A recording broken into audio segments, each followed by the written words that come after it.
Manusia sebagai makhluk ciptaan Allah Subhanahu wa Ta'ala yang sempurna karena memiliki akal yang tidak dimiliki makhluk ciptaan lainnya. Sejatinya manusia mampu untuk berpikir dan mengevaluasi segala perbuatannya. Apakah sudah sesuai dengan apa yang Allah firmankan dalam Quran dan meleburkannya dalam perbuatan, maka selamanya manusia terbebas dari dosa. Oleh karena itulah, manusia harus hidup berpedoman pada Quran dan Sunnah Rasul, agar manusia paham apa yang Allah larang, agar terhindar dari perbuatan dosa.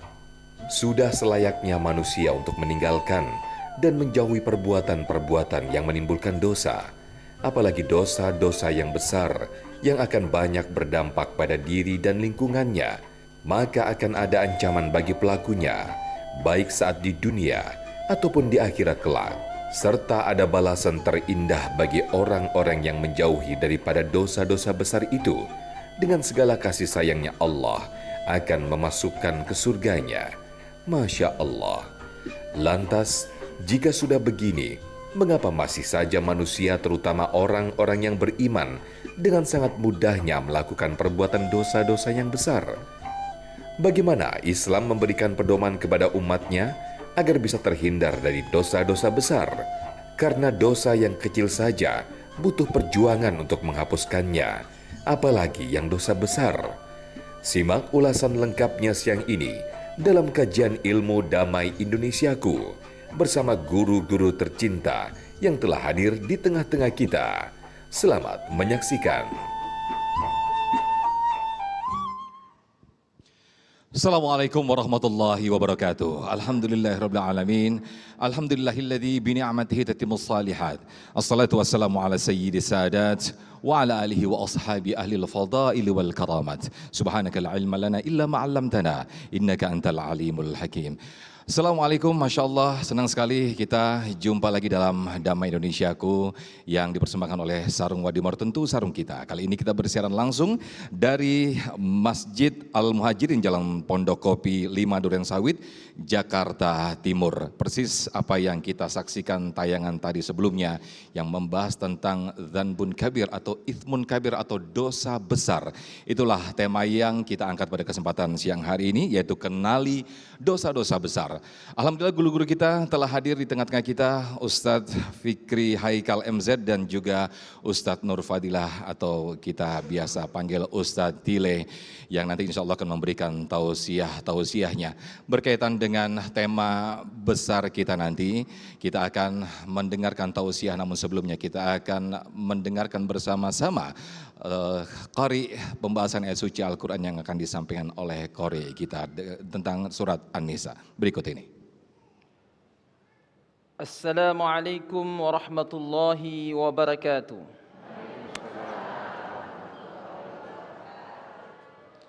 A'udzu billahi minasy syaithanir rajim. Bismillahirrahmanirrahim. ومن يفعل ذلك عدوانا وظلما فسوف نصليه نارا وكان ذلك على الله يسيرا إن تجتنبوا كبائر ما تنهون عنه نكفر عنكم سيئاتكم وندخلكم مدخلا كريما Sadaqallahul azim. Wassalamualaikum warahmatullahi wabarakatuh. Assalamualaikum warahmatullahi wabarakatuh.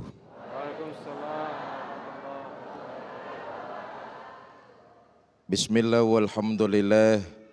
Ashhadu an la ilaha illallah wahdahu la syarikalah. Wa ashhadu anna Muhammadan abduhu wa rasuluh la nabiyya ba'dah. Yang mulia para ulama, para kiai, para habaib, para asatiz dan asatizah, wabil khusus guru kita Ustadz Nur Fadilah. Yang saya hormati segenap DKM Masjid Al-Muhajirin Pondok Kopi Duren Sawit, Jakarta Timur. Ibu bapak saudara-saudara para pemirsa TV One yang saya cintai. Setiap pelanggaran dari perintah Allah terkena hukum dosa. Ada dosa berat, ada dosa ringan. Kalau dosa ringan bisa dihapuskan dengan amalan-amalan ibadah yang kita kerjakan. Itu sebabnya agama memberikan tuntunan kalau kamu berbuat salah, kesalahan kecil. Kalau kamu berbuat dosa, dosa kecil. Ikuti perbuatan salah dan dosa itu dengan istighfar dan memperbanyak amal ibadah. Mata ini punya dosa. Mudah-mudahan dosanya dosa kecil. Lihat barang yang diharamkan oleh Allah, buru-buru istighfar. Begitu ngelihat yang diharamkan oleh Allah, buru-buru istighfar. Astagfirullahalazim. Dengan istighfar dosa rontok. Kenapa? Dosa kecil.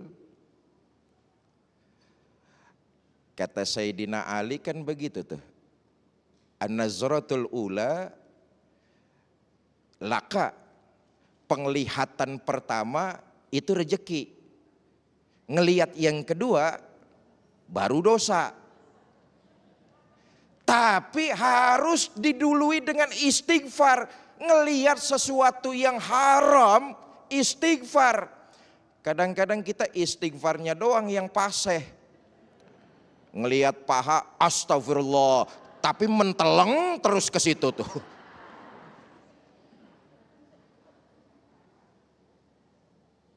Dengan istighfar mengikuti dengan ibadah, rontok kesalahan dan dosa. Asal kategorinya dosa kecil. Kuping, ini dosa-dosa kecil. Ada orang ngerumpi, ngomongin orang. Tahu-tahu datang aja duduk di tengah-tengahnya. Bukan orang sini, orang sono, orang sono. Orang sono, bukan orang sini. Orang sono. Tapi saya tanya di sono, katanya pindahan dari Pondok Kopi.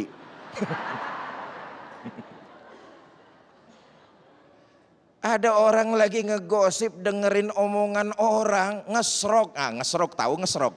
Duduk aja di tengahnya, diem, dengerin. Dosa tuh.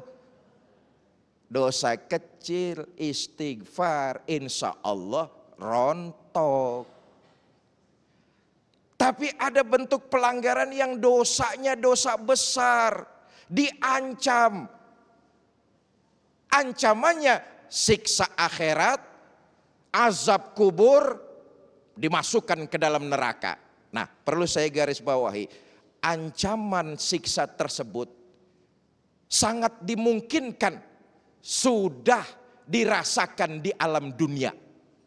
Bukan cuma di akhirat, tapi di alam dunia orang yang melakukan dosa besar tidak langsung melakukan pertobatan kepada Allah.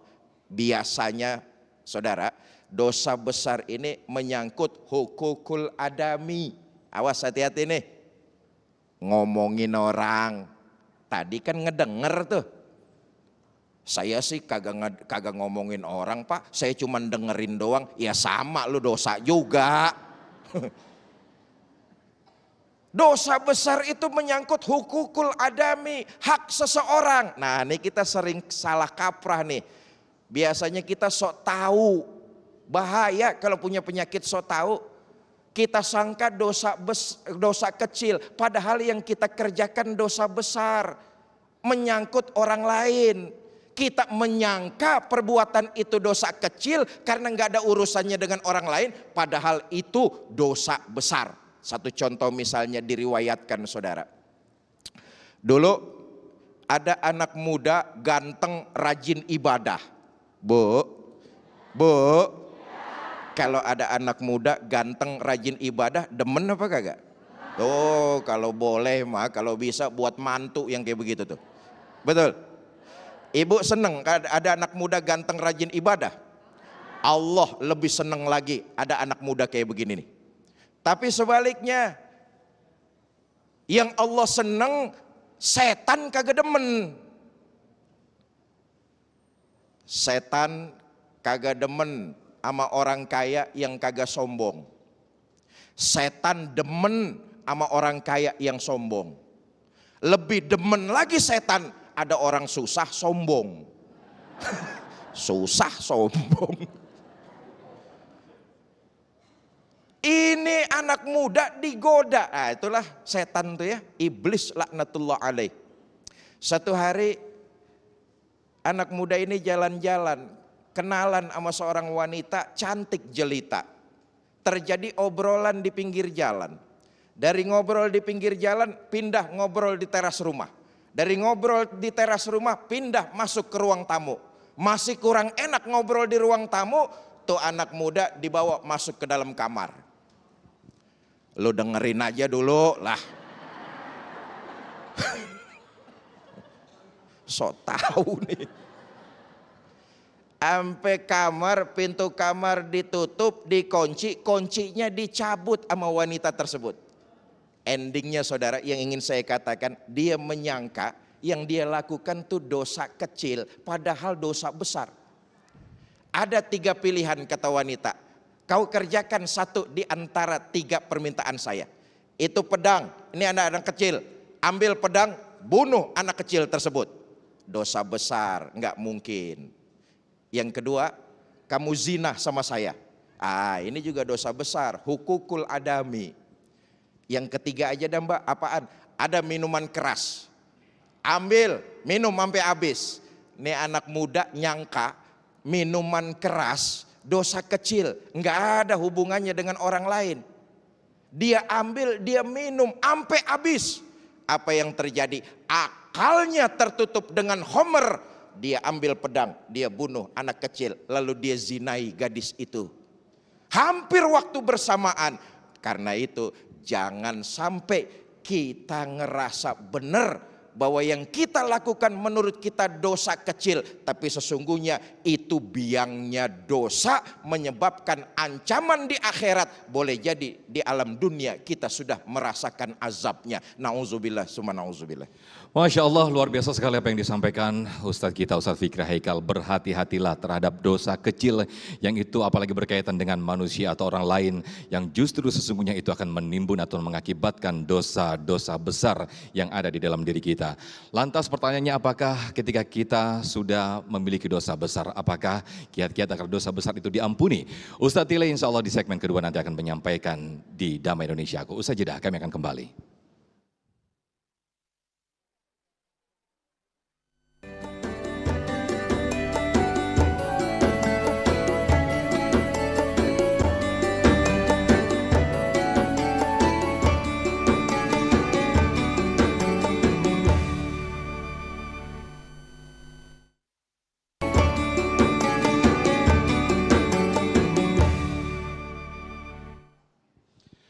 Baik pemirsa, Anda kembali di Damai Indonesiaku. Setelah tadi mendengarkan tausiah dari Ustadz Fikri Haikal, berhati-hatilah terhadap dosa kecil yang secara tidak sadar itu justru menimbun dan menjadikan dosa-dosa besar yang ada di dalam diri kita.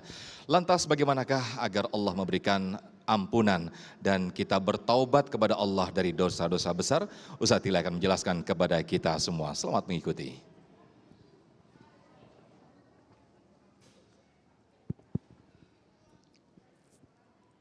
Assalamualaikum warahmatullahi wabarakatuh. Waalaikumsalam. Bismillahi walhamdulillah. Alhamdulillahilladzi amarona wa aujabana bil ibadah. Wassalatu wassalamu ala rasulillah Sayyidina Muhammad ibn Abdillah La haula wa la quwwata illa billah. Amma ba'du. Yang mulia abang saya, guru saya, Al-Mukarram Al-Ustadz Ki Haji Fikri Haikal, yang baru saja menyampaikan banyak nasihat buat kita. Saya yakin apa yang beliau sampaikan tadi banyak manfaat buat kita semua. Amin. Amin apa po? Amin pakai disuruh. Segenap pengurus DKM Masjid Jami Al-Muhajirin Pondok Kopi dan seluruh pemirsa TV One yang insya Allah dimuliakan oleh Allah Subhanahu wa Ta'ala. Bicara masalah dosa, kita sebagai manusia tidak luput dari kesalahan dan dosa yang kita lakukan. Ya Bu, ada dosa kecil, ada dosa besar. Bagaimana cara kita setelah melakukan dosa, kita bertaubat minta ampun kepada Allah dengan cara supaya dosa-dosa kita diampuni oleh Allah. Salah satunya ada dua dosa, ada kecil, ada besar. Kalau dosa besar harus dengan cara melaksanakan taubat. Ya Bu, apa dosa besar? Di antaranya guru kita udah sampaikan tadi, yaitu meminum minuman keras. Khamar, tiap hari kerjaannya bergelimang dengan minuman-minuman keras. Saban malam kerjaannya nyekek botol. Kenapa leher botol kecil? Karena dicekekin mulu. Kebiasaan meminum minuman keras ini merupakan dosa besar. Caranya taubat dengan cara tidak lagi melakukan hal seperti itu dan berniat untuk taubat, tidak melakukan dan diiringi dengan kebaikan-kebaikan melakukan amal soleh.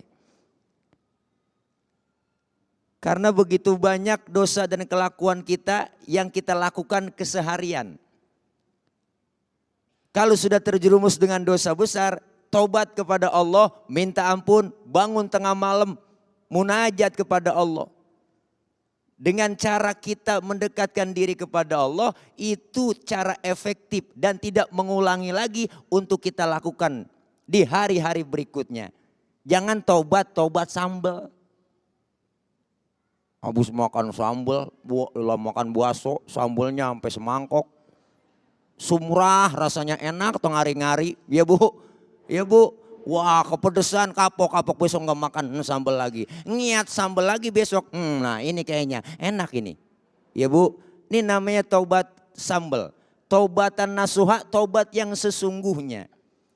Begitu banyak kita manusia tempatnya salah dan dosa.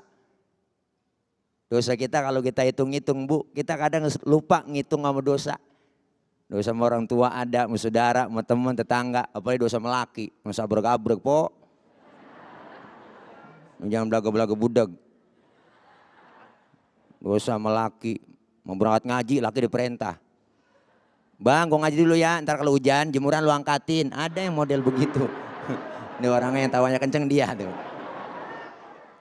Ya Allah, suami lagi tidur ngomong enak aja, bangun bang, lihat no jam berapa udah. Laki lagi tidur suruh nyiat jam.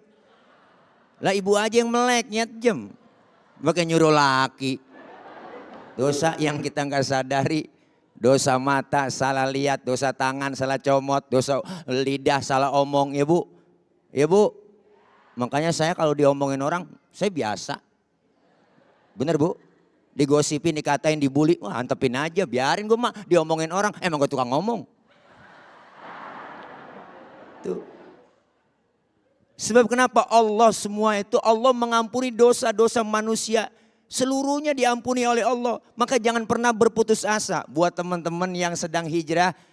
Mungkin barangkali kehidupan masa lalunya yang kelam.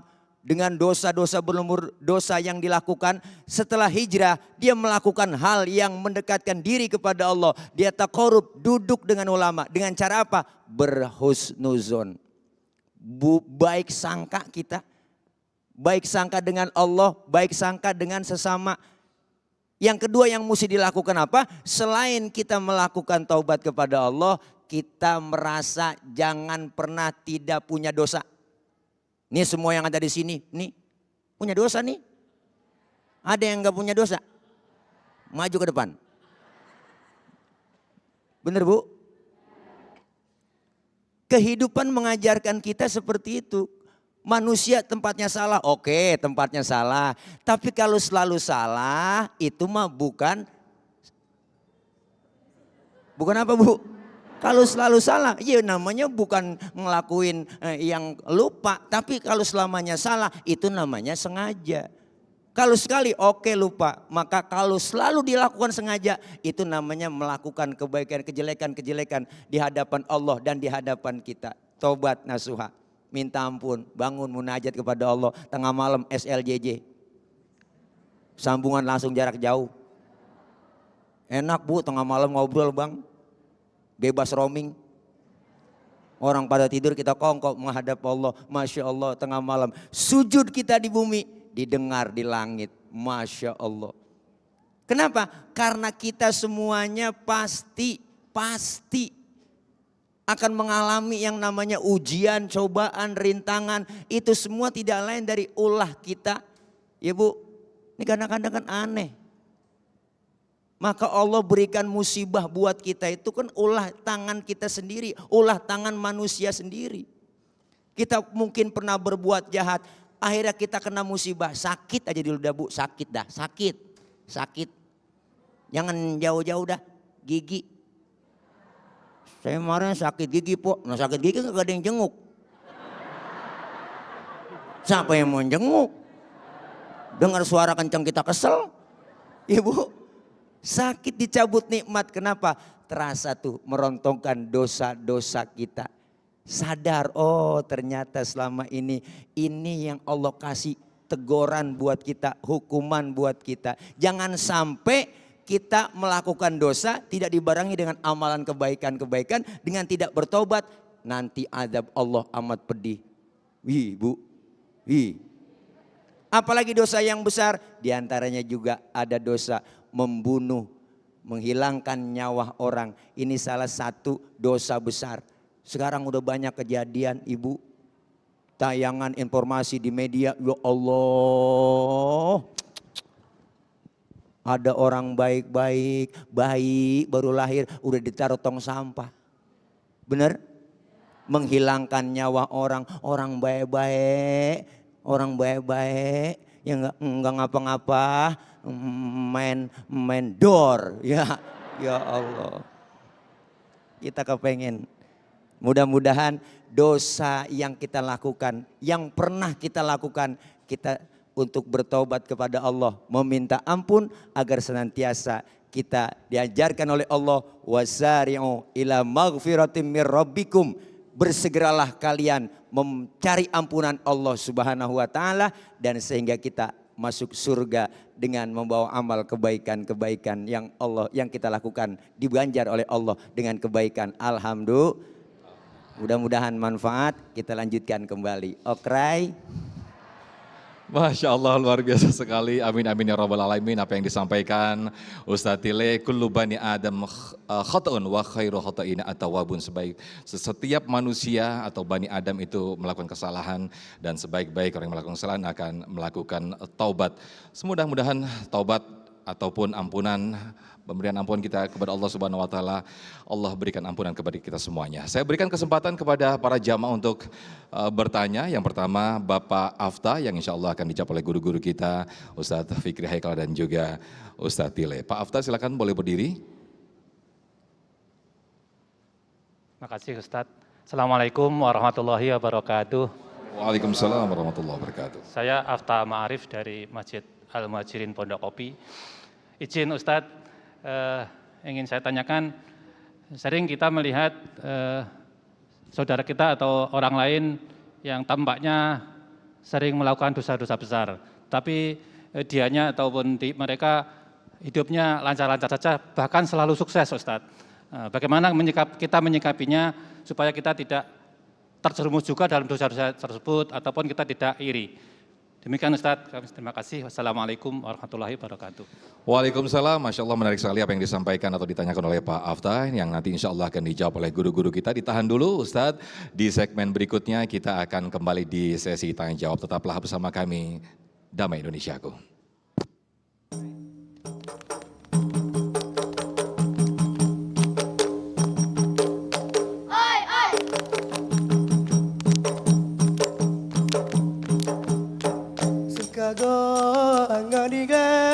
Sido padekan merasa kasekagro pai boate hancur hati dalam dada.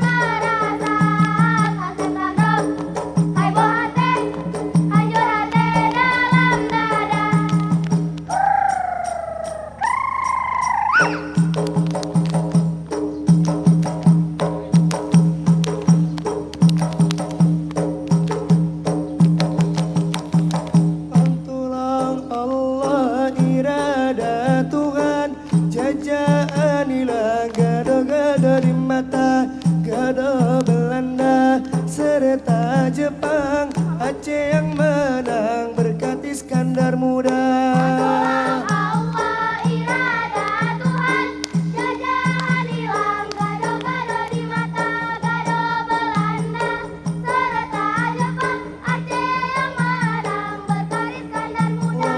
Tulang Allah irada Tuhan, jajahan hilang, gado-gado di mata, gado Belanda, serta Jepang, Aceh yang menang berkat Iskandar Muda.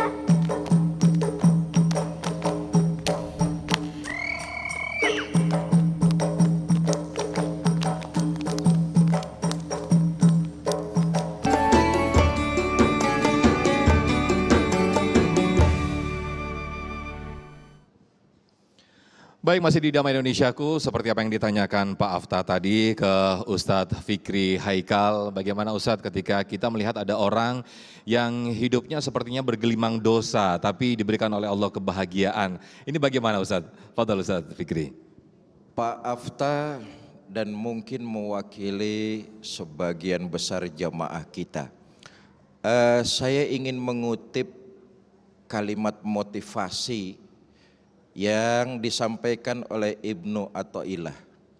Beliau mengatakan begini, seseorang yang melakukan dosa besar asal tidak menyekutukan Allah ya.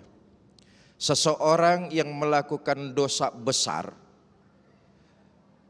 asal dia tidak husnuzon, buruk sangka kepada Allah, asal tidak suuzon, maksud saya suuzon, buruk sangka kepada Allah, dia mengenal Allah, berapapun besar dosanya, maka dia akan mengenal rahmat Allah lebih luas, lebih besar dari dosa dan kesalahan yang dia buat.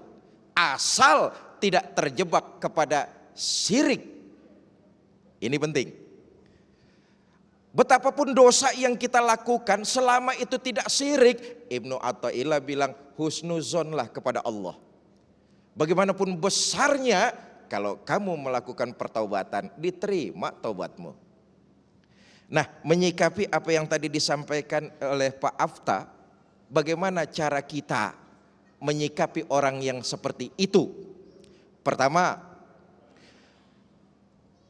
hendaklah kita jangan melebeli orang tersebut orang yang maksiat.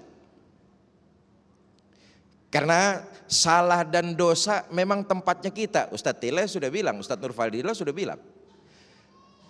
Jangan kepada orang yang terjerumus dalam kemaksiatan, lembah durjana, kita malah menjauhi.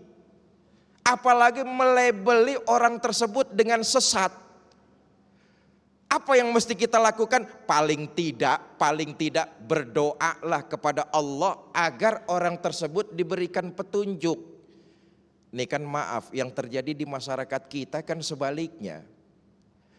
Dengan orang yang bergelimang dosa, hanyut di lembah maksiat, kita alergi, jijik, nggak mau dekat-dekat sama dia. Betul apa enggak itu? Kita asingkan mereka, kita anggap sampah.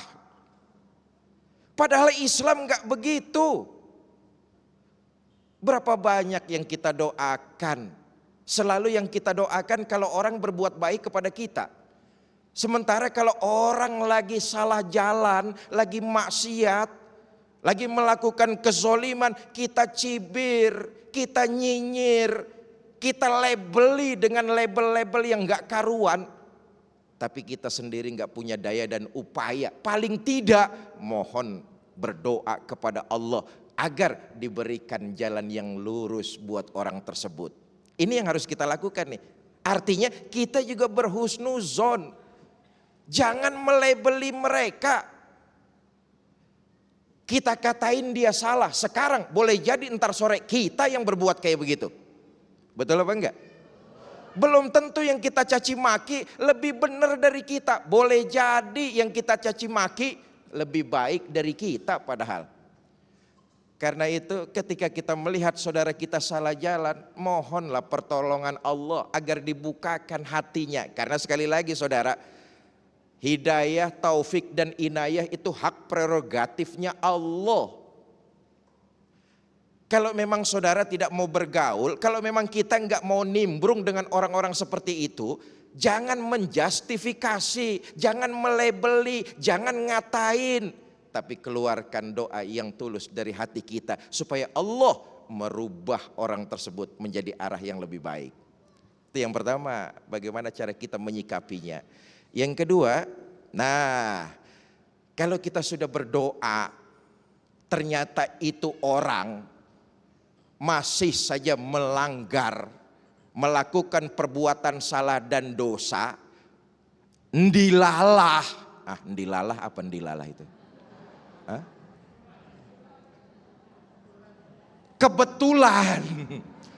Kebetulan status sosialnya, kondisi ekonominya makin meningkat, ndilalah. Maksiat masih terus, kita udah doain karirnya makin melesat, ekonominya makin mapan.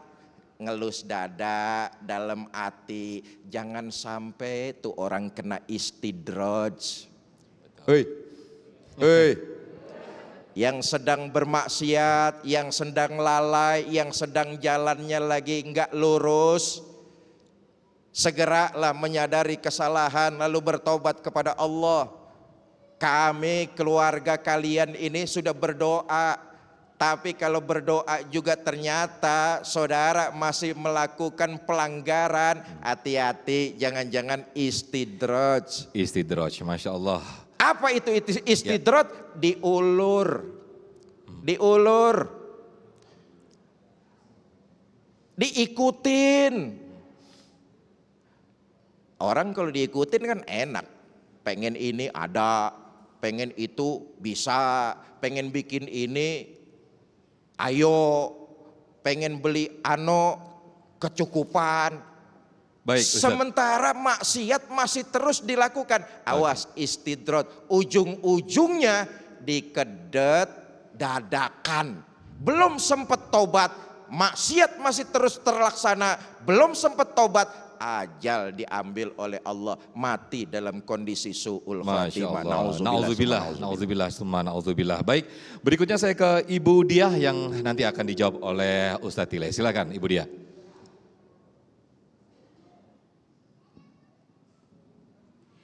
Assalamualaikum warahmatullahi wabarakatuh. Waalaikumsalam warahmatullahi wabarakatuh.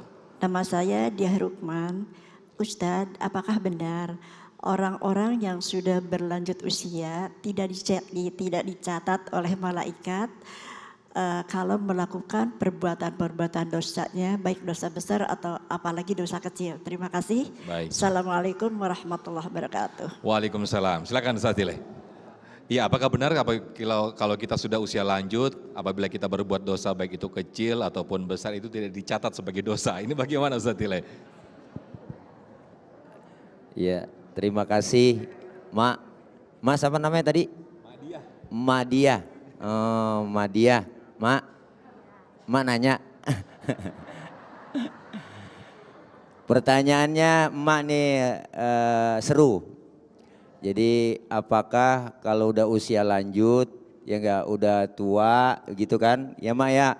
Kalau berbuat salah, berbuat dosa enggak dicatat sebagai dosa.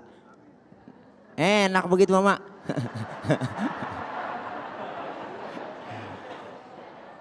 Lah saya pengennya ntar lahir langsung tua aja gitu. Ya Allah, jadi setiap manusia selama masih dia hidup, masih ada nyawanya, selama belum pikun. Nah maksudnya begitu kali. Ya, kalau udah tua biasanya udah pikun. Ya artinya pikun itu penyakit yang gak ada obatnya. Penyakit yang gak ada obatnya pikun, gila. Ya enggak. Tapi kalau dia masih sadar, dia mau melakukan, masih ingat, melakukan kebaikan, melakukan ibadah. Dan dia ingat bahwa tahu itu perbuatan dosa, tetap masih dihitung perbuatan dosa. Malaikat Raqib Atid enggak bakalan tidur. Dampingin kita tuh CCTV-nya Allah Mak. Pantau. Ini sekarang Mak di CCTV masuk. Ada di sini masjid dan masuk juga. Ya enggak ketahuan. Enggak bakal tidur. Maka setiap langkah yang kita lakuin, kehidupan yang kita jalanin, dosa terpelosok dalam dosa, itu tetap kita dihitung berbuat dosa selama emak masih ingat, emak masih kenal duit cepean. Masih kenal kan Mak ya? Iya. Kalau itu nggak pikun ya? Itu nggak Kalau itu pikun, nggak pikun. iya nggak pikun. Iya, mudah-mudahan kita terhindar, selalu menghindar dari perbuatan-perbuatan dosa dan selalu ingat, ini dosa. Karena memang yang dihadapkan oleh kita itu selama kita hidup ini dalam dunia ini, kita tahu sebenarnya Pak mana yang hak, mana yang batil, mana yang salah, mana yang benar, mana yang haram, mana yang halal. Tinggal agama lah yang mengarahkan itu. Ya Bu, agama, keilmuan yang kita dapat dari guru, dari ulama, ustazah kita, ini haram, ini halal, jelas. Yang haram jelas, yang halal jelas. Kita pasti ingat dan tahu, tapi kita harus membedakan. Sebagai orang yang berilmu, sebagai orang yang beriman, sebagai orang yang memang kita diberikan nikmat yang begitu besar, tahu nikmat yang Allah berikan buat kita, itu kita jalanin hal-hal yang baik. Maka disebut takwa. Takwa itu bukan takut bini tua. Takwa itu mengerjakan segala apa yang diperintahkan Allah dan selalu menjauhi apa yang dilarang Allah Subhanahu wa taala. Tetap Mak, intinya jawaban saya tetap itu dihitung dosa. Tetap Mak dicatat. Selama masih bisa lihat duit cepean. Ya, baik Ustaz Tile, Masya Allah luar biasa. Jawabannya saya berikutnya ke Pak Rizkon yang akan dijawab oleh guru-guru kita. Silakan Pak Rizkon boleh berdiri. Terima kasih. Assalamualaikum warahmatullahi wabarakatuh. Saya mewakili remaja Islam Pondok Kopi atau biasa disebut Rislam. Yang akan saya tanyakan apakah masa dalam kategori besar, dosa besar atau dosa kecil, saya kurang paham juga. Pertanyaan saya adalah apa yang dimaksud dengan dosa jariah dan apakah dosa jariah itu bisa diputus? Terima kasih. Assalamualaikum warahmatullahi wabarakatuh. Waalaikumsalam, terima kasih. Luar biasa menarik pertanyaan dari Pak Rizkon, apakah itu dosa jariah, lalu apakah dosa jariah tersebut apakah bisa diputus? Nanti akan dijawab oleh guru-guru kita. Ditahan dulu, kami akan kembali usai jeda, tetaplah di Damai Indonesiaku.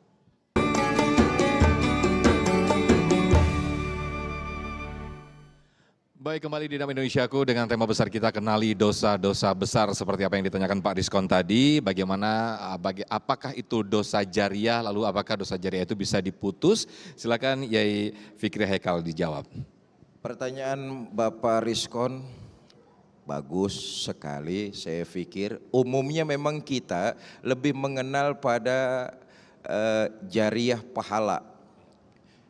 Kalau jariah pahala umumnya kita tahu tuh. Tapi rupa-rupanya memang ada jariah dosa. Apa landasannya? Salah satu misalnya hadis baginda Nabi, man sanna sunnatan hasanatan falahu ajruha wa ajru man amila biha. Siapa orang yang ngajak kebaikan, dapat pahala. TV One nih, siang ini live dapat pahala nih.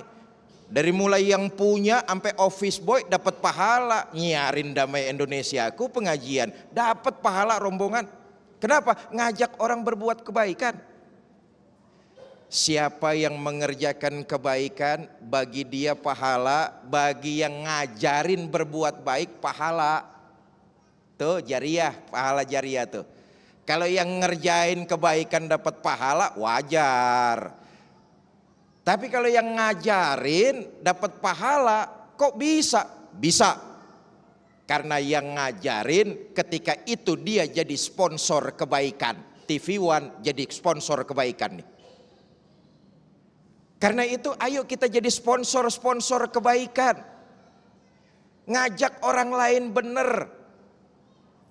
Itu akan jadi jariah pahala buat kita. Tapi sebaliknya saudara, ternyata ada juga dosa jariah.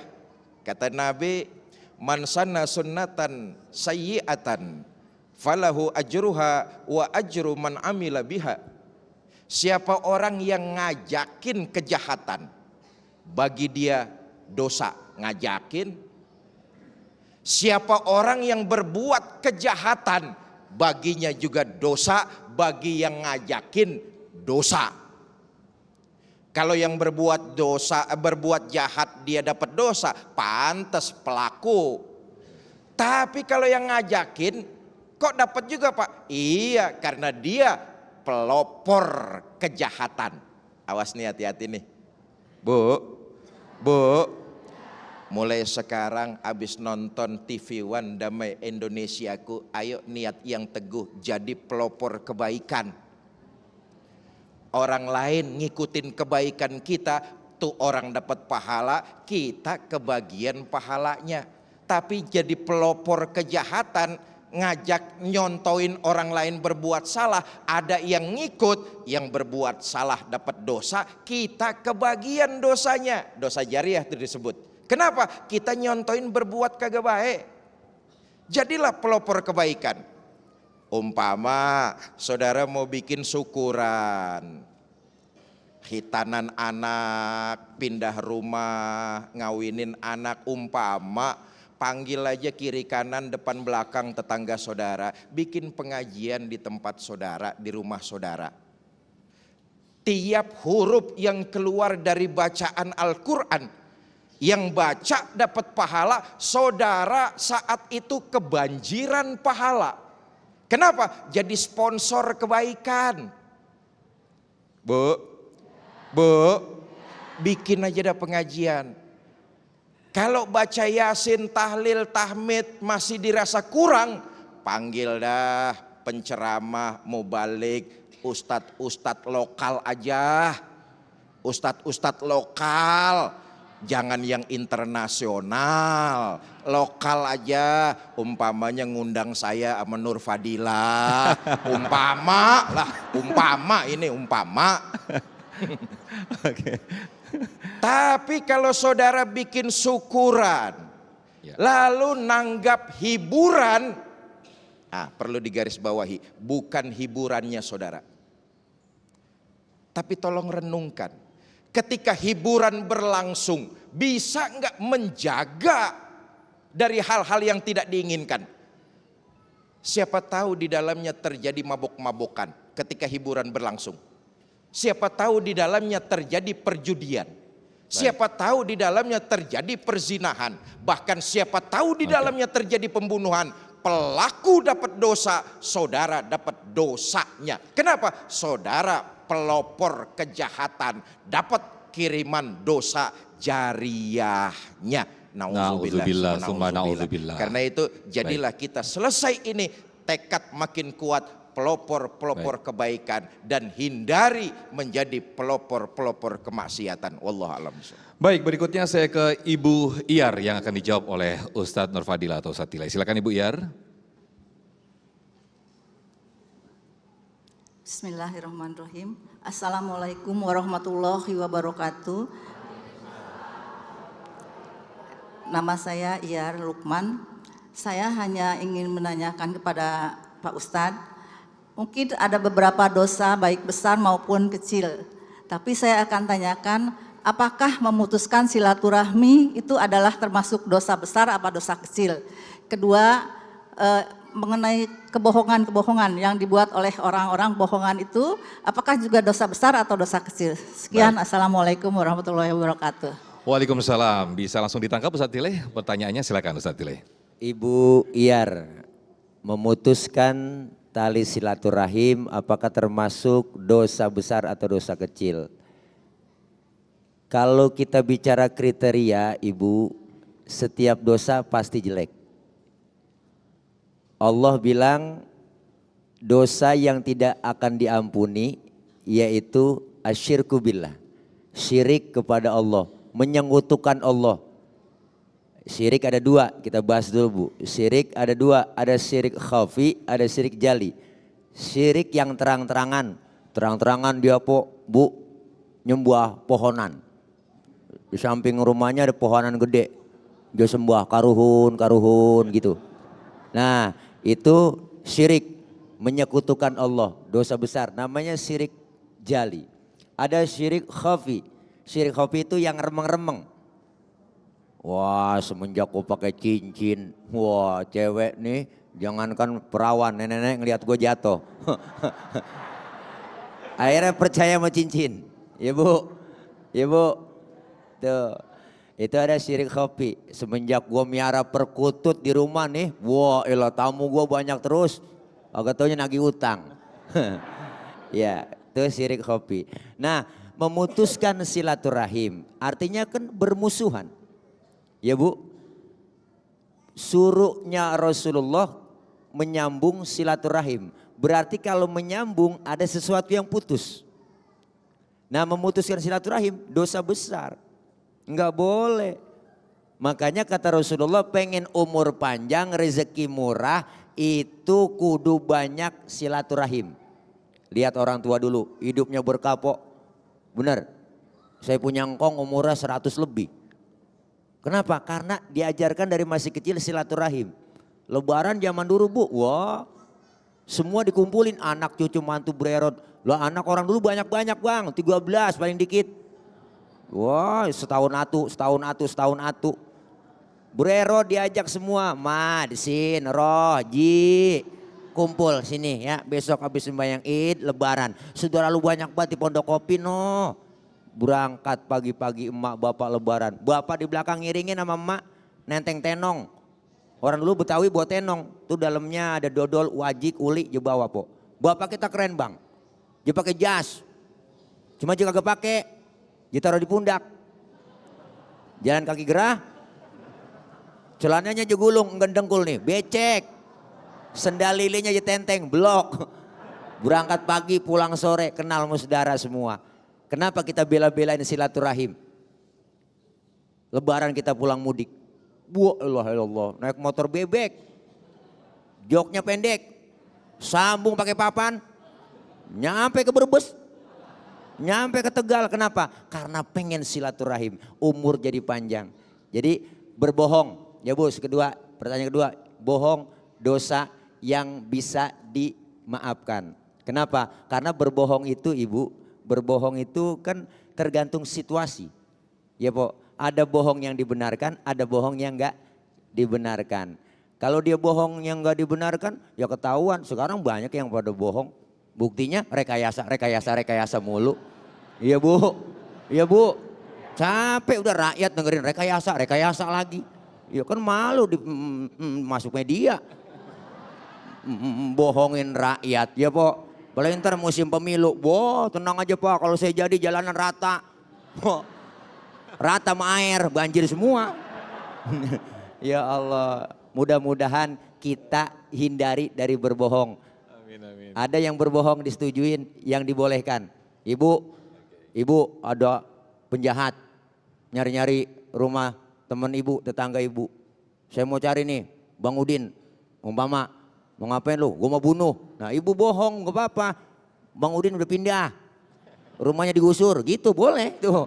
Ya kenapa? Menyangkut nyawa orang, boleh bohong begitu Bu. Yang penting ibu jangan bohong, kita jangan bohong. Baik.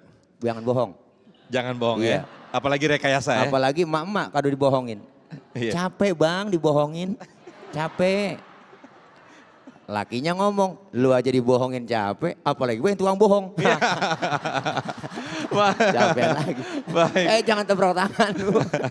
Baik, berikutnya saya ke penanya selanjutnya, jamaah dari Ikhwan, ada Pak Yudi yang insya Allah nanti akan dijawab oleh Kiai Fikri Haikal. Silakan Pak Yudi. Terima kasih. Assalamualaikum warahmatullahi wabarakatuh. Waalaikumsalam warahmatullahi wabarakatuh. Saya mewakili warga Pondok Kopi. Pak Ustadz, saat ini umat Islam itu seperti hidup di dalam lautan riba, di mana di dalam setiap transaksi uangnya itu selalu mengandung riba, di mana juga bentuknya juga bisa yang nyata maupun yang halus gitu. Jadi ada yang elektronik, ada yang macam-macam.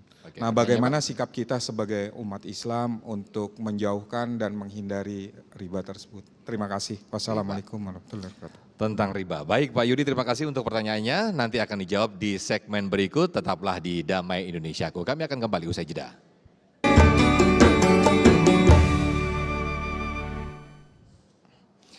Baik, melanjutkan pertanyaan dari Pak Yudi tadi, bagaimana yang kondisi saat ini riba nih sudah menggurita sekali khususnya di negara kita. Ustadz Fikri Haikal silakan. Pertanyaan Pak Yudi memasuki ranah-ranah fikih. Karena itu dalam waktu yang sesingkat mungkin saya coba menjawab Pak Yudi dan mewakili sebagian besar kita. Riba jelas diharamkan dalam agama Islam. Transaksi yang dilakukan tapi dengan pembayaran yang melebihi dari apa yang ditransaksikan. Dosanya, kata baginda Nabi, seperti engkau pelaku riba, seperti engkau menzinahi ibu kandungmu sendiri. Nauzubillah, summa nauzubillah. Karena itu jelas sudah praktek riba diharamkan oleh agama dan dosanya seperti menzinahi ibu kandungnya sendiri. Sungguh luar biasa. Tetapi lagi-lagi bahwa salah dan dosa itu adalah tempatnya kita. Boleh jadi satu saat kita pernah melakukan praktek-praktek tersebut, maka pintu taubat kepada Allah masih akan terbuka lebar selama kita memang benar-benar nasuha, taubatan nasuha. Karena itu sekarang ini kan lagi digalakkan oleh pemerintah kita. Misalnya yang mayoritas penduduk di Indonesia ini umat Islam, gencar disosialisasikan bank syariah. Bertransaksilah lewat situ. Melakukan jual belilah lewat situ. Yang insya Allah kehalalannya secara syar'i bisa dipertanggungjawabkan.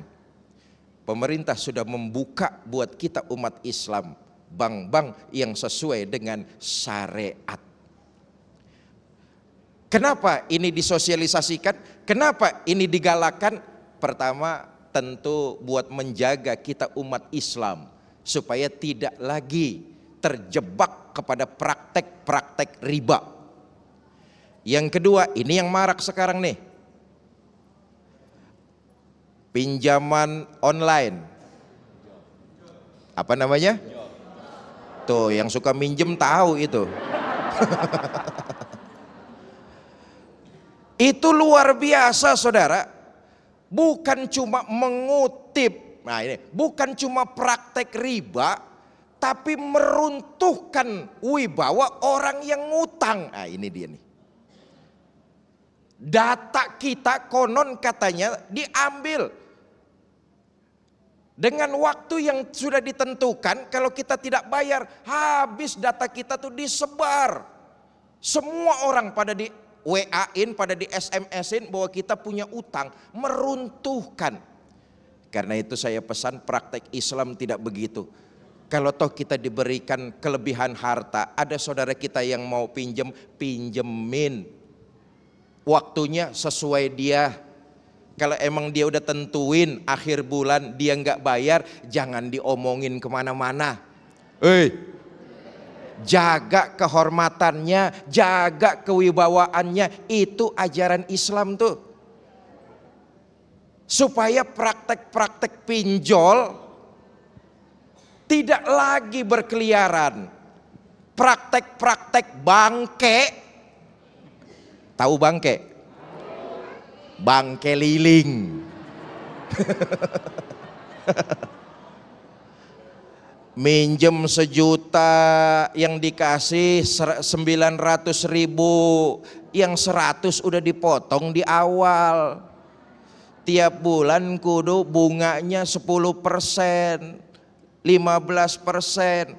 Itu bukan nolongin, sama aja ngejiret leher orang.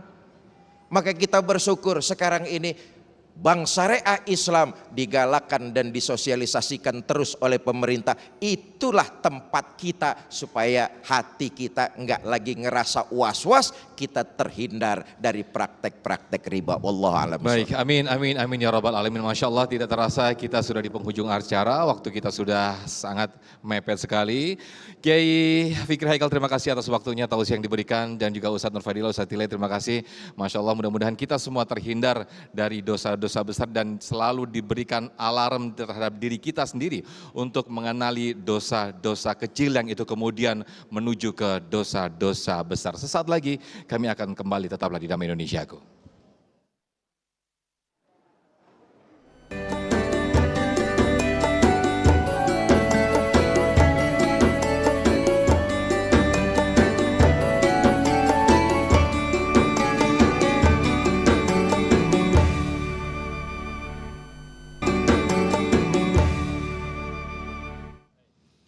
Baik pemirsa, tidak terasa kita sudah di penghujung acara. Mudah-mudahan apa yang disampaikan oleh guru-guru kita membuat kita semakin dekat kepada Allah Subhanahu wa taala, dan kita digolongkan orang-orang yang selalu bertobat kepada Allah Subhanahu wa taala. Akhir kata, saya Muhammad Sofyan dan juga Sarung Wadi Martentu Sarung kita pamit undur diri. Terima kasih. Wassalamualaikum warahmatullahi wabarakatuh.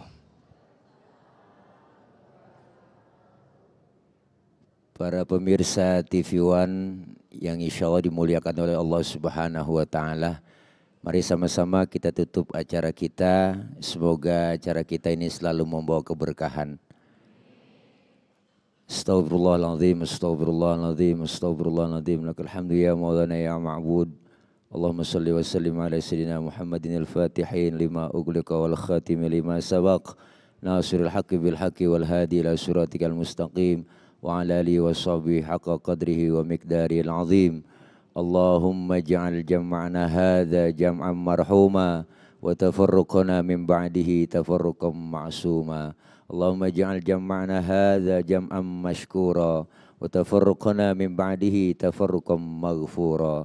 Allahumma ighfir lana dhunubana wa liwalidina warhamhum kama rabbawna shighara. Allahumma hdina wa wafiqna ilal haqqi wa ila tariqim mustaqim wa najjina ya ilahana minal qawmil zalimin. وتوفنا مسلمين والحقنا بالصالحين. اللهم إنا نسألك الهدى والتقى والعفاف والغنى. اللهم طول عمرنا وصحي أجسادنا وثبت إيماننا وأحسن أعمالنا وواسع رزقنا من خير قربنا أو من شر أبعدنا برحمتك يا أرحم الراحمين. ربنا يا الله آتنا في الدنيا حسنة وفي الآخرة حسنة وقنا عذاب النار وادخلنا الجنة مع الأبرار يا عزيز يا غفار يا رب العالمين. وصلى الله على سيدنا محمد وعلى آله وصحبه وسلم والحمد لله رب العالمين. قبول.